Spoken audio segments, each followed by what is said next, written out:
Thanks for joining us today on another episode of Crooked Mustache. Today, we're going to be replacing our worn out coilover kit on our Audi A4 with a brand new kit, highly recommended by two people on Amazon. Stay tuned. All right, now the reason we went for this is simple. It's cheap. No, really, the reason I went with this one is we attempted to buy replacement parts for the ST kit that's on here, but unfortunately the new kit is almost $1,000. So when I called ST, they wanted $250 a piece just for the front struts, and they had to be special ordered from Europe. They didn't carry replacement parts like that in the US. What I did find was this. This is a company called Solo-Werks. I found it on Amazon. The reason I felt a little bit better buying it is because I also found it on ECS Tuning, which is a part supplier that many of us with European cars probably use. The fact that they carry it tells me that it's got some sort of reputation, at least I hope. And I did find two reviews, written reviews from people on Amazon stating that they actually liked the kit, that the install was pretty straightforward, and they had no issues or complaints. Why not pull the trigger? So it's got the helper spring that kind of helps with ride comfort and stuff. The main spring goes on top, like any coilover. The only difference is that if you're thinking of the ones you probably see Japanese cars, those typically install as a complete unit. This one, with the European cars, at least with both my Audis, they have suspension plates that actually attach the upper A-arms, and that goes up here, and that's what we're gonna have to remove in order to basically put a lid on this, and then that goes back in. So that's what we're gonna get started on now, and the first thing we need to do that is jack up the car.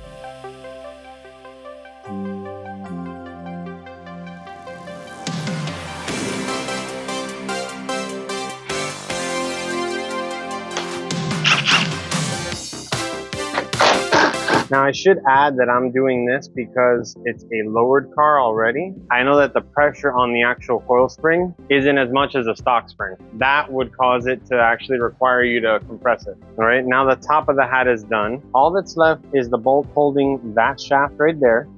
That's the bottom of the strut. And since we're taking the entire hat assembly out, I'm not gonna undo these bolts. I'm actually gonna take these out. These just pop out. If I take them out from there, I'll have to retighten them with the car's weight on the ground again. So by taking them out here, I basically don't have to touch those bolts. I know that they'll be fine.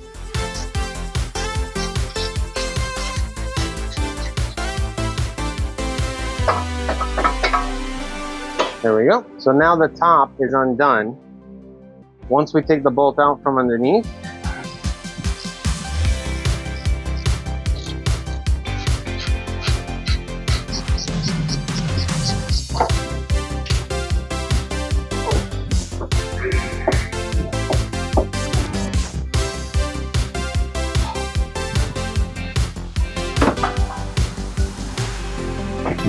now we can actually do some math. We can assume that the springs will fall into similar places based on the fact that there's 1, 2, 3, 4, 5 coils. 1, 2, 3, 4, 5 coils. That's right! He can be taught! So I can kind of preset this one. So before I show you guys what I ended up doing in order to loosen the actual spring, I do want you to see that I tried to use spring compressors, but they simply wouldn't fit. It has to be something with the lowering spring, because I have used them on stock springs before, but they simply would not fit. If anyone has any suggestions, drop something in the comments below so that we can pass it on, because I can't believe that there's no other way to compress the springs on this system. We've got this little seat right here.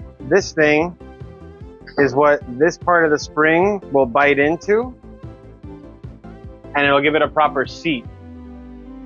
This is why they tell you don't cut your springs, because there isn't a proper seat for it to sit on. 318 millimeters. So with the distance set measured to the end of the actual strut itself, I know exactly where the lock rings have to sit once everything is reassembled. And now, since I couldn't use the spring compressors, I can go ahead and take everything off in the only way I could figure out. I went ahead and used the camera angle from when we did the driver's side, because that actually came out better.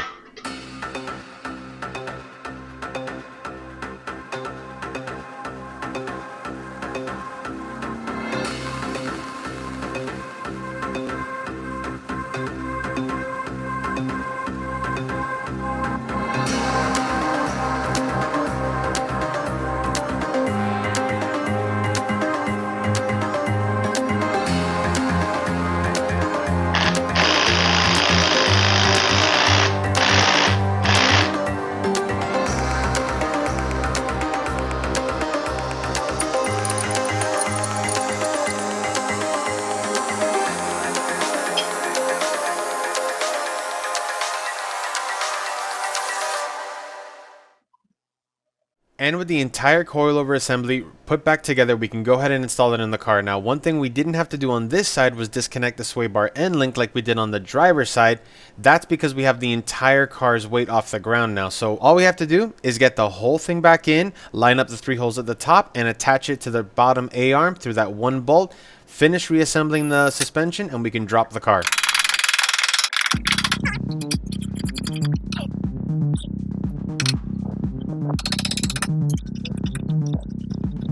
So remember that because we did not loosen those bolts, they don't have to be retightened with the weight of the car on it. This is gonna make you being able to install it and drop the car a lot easier than if you were to take those A-arms off. Just pop them out and you're good to go. All right, so the next step we have to do is we have to jack up the back. Now, because we're doing the back springs and this isn't a typical coilover, we actually have to lift the back and drop the entire subframe. So that's what we're gonna do right now.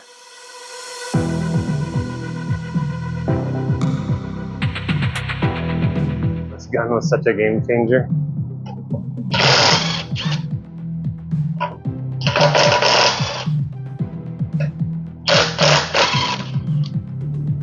No more having to pre-loosen lug nuts.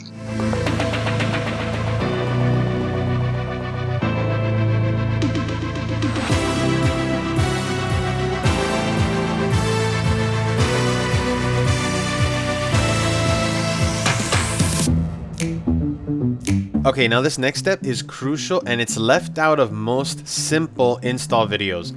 I'm using a Sharpie to mark the position of the cam washer relative to the actual hub assembly so that when I put this thing back, I know exactly where the cam washer that's below the nut is supposed to be, and that's gonna dial in my camber, and I won't need to take the car to go get an alignment just because I changed out my suspension.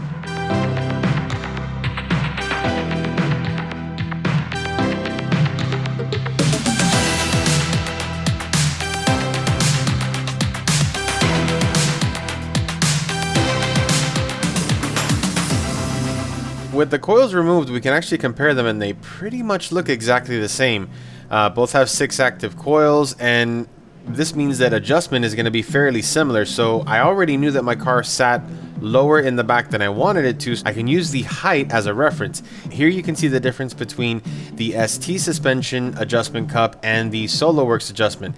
It actually lets you get it higher, weirdly, but if that's something you wanted to do or add more tension, you can do it. So what I'm doing is, knowing that the ST kit, which has the same number of springs and should have a similar pound per inch resistance, I know that I need to get slightly higher so that I can have the ride height where I want it. So what we're doing now is just adjusting the actual ride height. Also, at the same time, this stiffens the suspension a little bit, which was an issue we had with the previous kit, where it was so soft that if we even attempted to carry passengers in the rear seat, going over speed bumps or any dips in the road was very uncomfortable.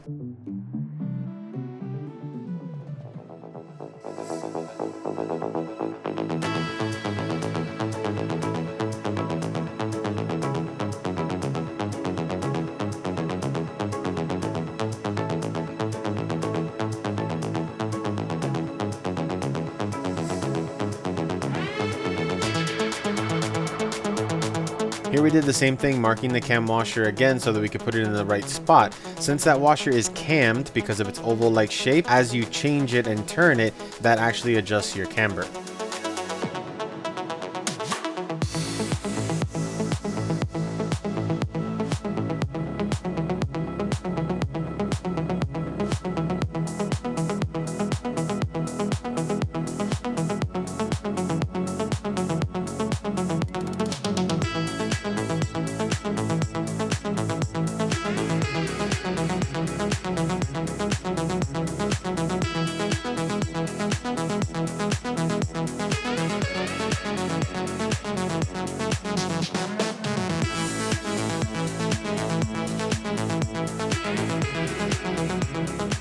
So I did have a witty exit and outro prepared for the video where I basically pointed out a lot of stuff that we were dealing with the suspension during the install, but unfortunately my mic was muted. So if you guys have made it this far, I appreciate your time so much. Thank you guys for watching. Like the video if you liked it, subscribe, and don't forget to hit the notification bell so you don't miss any of our upcoming future videos. I'm Alfred for Crooked Mustache, and we'll see you next time. Dale!